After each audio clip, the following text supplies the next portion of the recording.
Të nderuar vëllezër, nuk është Islami vetëm namaz. Nuk është Islami vetëm agjërim.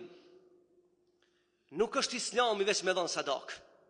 Dhe sot për hyrje temës dëshiroj m'ja bë me dije gjithë muslimanëve, ashtu siç ja kanë bërë me dije dietarët para meje këtu.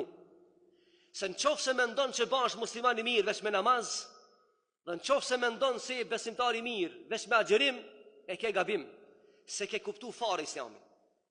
Dhe për më të binë se ke kuptu Islamin, dhe duhet diçka tjetër të besimtari, përveç namaz, agjërimit dhe zakatit, duhet edhe diçka tjetër me dëshmu që je besimtar, po të argumentojmë me një jetë në Kur'an dhe me një hadith që ka sqaru pejgamberi sallallahu alaihi wasallam. E transmeton një shok i pejgamberit me emrin Abi Dharr. Po të pyeta pejgamberin sallallahu alaihi wasallam, çka do të thot iman, besim? Dhe çka do të thot me kanë besimtar? Po të pyeta kështu. Thot pejgamberi alaihi ma lexoj një ajet në Kur'an. Cilën ajet? Që Allahu tha lejse l'birra në të wallu wujuhekum qibla al-mashriq wal maghrib. Tha ma lexoj këtë ajet që Allahu thot në Kur'an, dhe nuk është i mirë ai i cili e kthen fytyrën ka lindja dhe perëndimi. Ashtu po fjalë për namaz. Thot e mira nuk ka veç mu kthy ka kibla.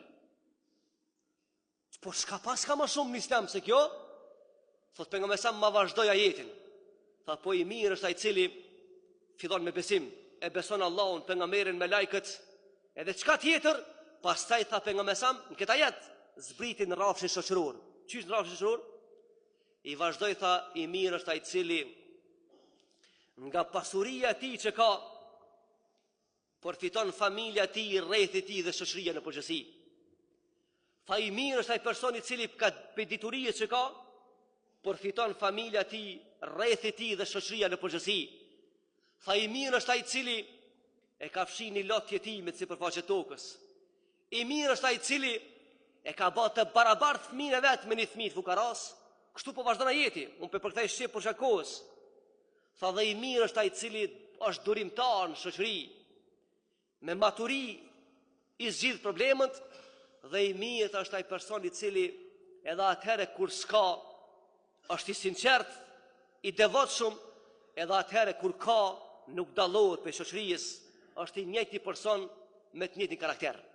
Dhe shtrohet pyetja të nderuar vëllezër, ky ajet në i ban neve të qartë neve muslimanve, ashtu si që ka ban gjeneratës parë, se në qofë se e redukton Islamin vetëm të namazi, edhe redukton Islamin vetëm të agjërimi, dhe tjerë pun tjera i ki në kundërshtim me vlerat, kjo t'jep me kuptu se ti fare se ke kuptu Islamin, dhe fare s'kimja pa hajrin as këtë botë, as në botën tjetër namazit tanë.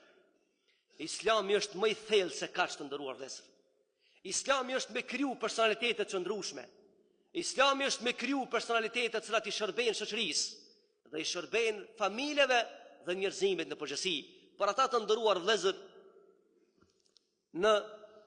në shpjegim këtij ajetit ka ardhur një ngjarje tjetër. Ka ardhur një ngjarje me gjeneratën e dytë të Islamit, sepse Islami ka shku tu konsolidu gjenerat pas gjenerate. Çfarë ngjarje? E transmeton i njëjti sahabi. Thot erdhi njeri dhe më tha, o Abu Dharr, erdhi njeri për gjeneratës dytë. Dhe më tha Abu Dharr, kallëzom, tha qysh bëhet besimtari njeri mirë. Tha dhone diçka që më ka lexuar pejgamberi sa këtë ajet, sa ishte gjallë pejgamberi. Tha dhe po ja lexoj, po i tham, nuk bash i mirë veç me kthy kryet ka kibla, po i mirë bash kur i ban këtë punë kështu. Tha u idhru. Dhe më tha Abu Dharr, unë nuk po të flas për mirësi, nuk po të pyes për mirësi, po të pyes çish bëhet besimtari mirë. Dhe çish thellohet imani. Tha Abu Dharr i thash o filan, e njëjta ngjarje ka ndodhur me mua në kohën e pejgamberit.